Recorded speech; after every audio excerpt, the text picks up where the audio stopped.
Now, over the last couple of weeks, we've been reporting here on France 24 on the thousands of Bangladeshi and Rohingya migrants who've landed ashore in Indonesia, Malaysia and Thailand, fleeing the regime in Burma.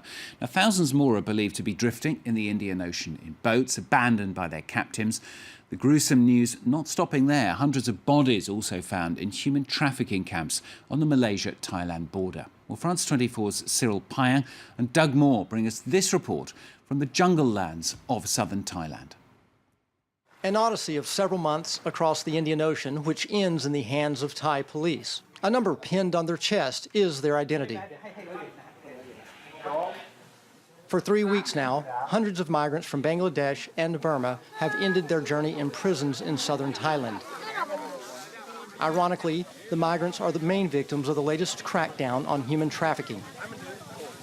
This mountain range that borders Thailand and Malaysia hides hundreds of illegal transit camps packed with clandestine migrants on patrol in the area.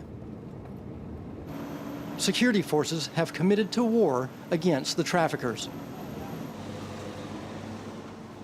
We move deeper into the jungle with a huge column of soldiers, intelligence officers, and commandos.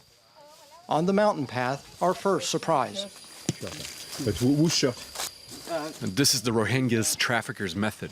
They hang shirts like this to help them find their way through the jungle. At a border point lost in the rainforest, we find a second sign of life, a teddy bear.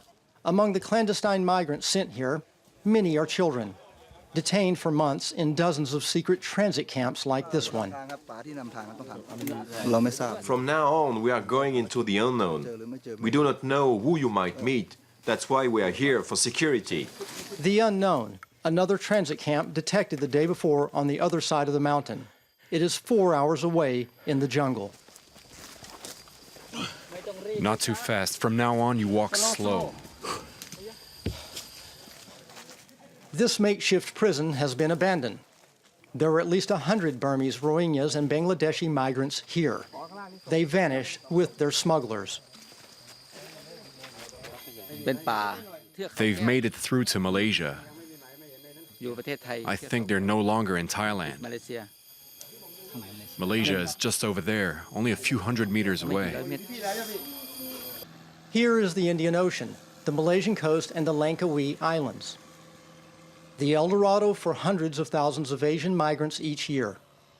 Some of the boat people are fleeing poverty in Bangladesh, but a growing number are Muslim Rohingyas, a stateless minority persecuted in Burma. This fishing boat, converted for smuggling humans, was seized by the Thai Navy. Each trip using this boat nets $800,000 for traffickers, a gold mine. Here in the hold, they can put at least 300 people. It's the average number for one boat. Well, in fact, we are overwhelmed. This trafficking is not new. Now, it's a national priority. It's difficult for us. It will take time.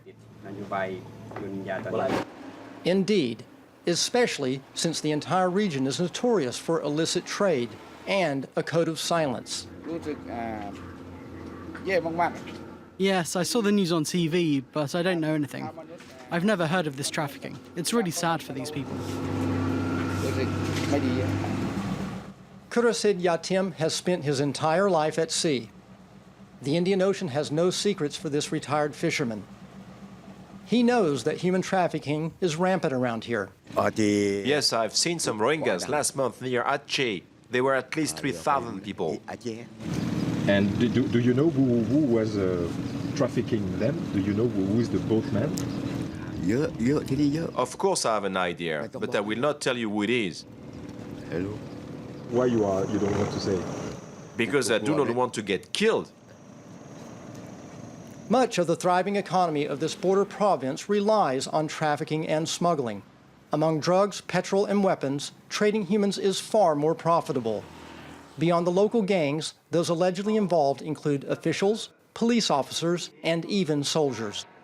The local governor is not fond of questions from journalists. He is not enjoying the sudden attention on his province. I I don't want to speak about Rohingya in TV. Why you don't? Why, sir? But eventually, he shares his thoughts. Well, yes, I'm aware. Of course I'm aware of what's going on here. But I've never had any support from the police or the soldiers, so you ask them why. Back in the jungle with the Thai patrol for a macabre discovery. 1, 2. In all, 4 bodies were buried here in a hurry. Desperate migrants for whom the journey through unknown lands and oceans ended in the middle of the jungle. 3 men and a woman whose identity or circumstances of death will be a mystery forever.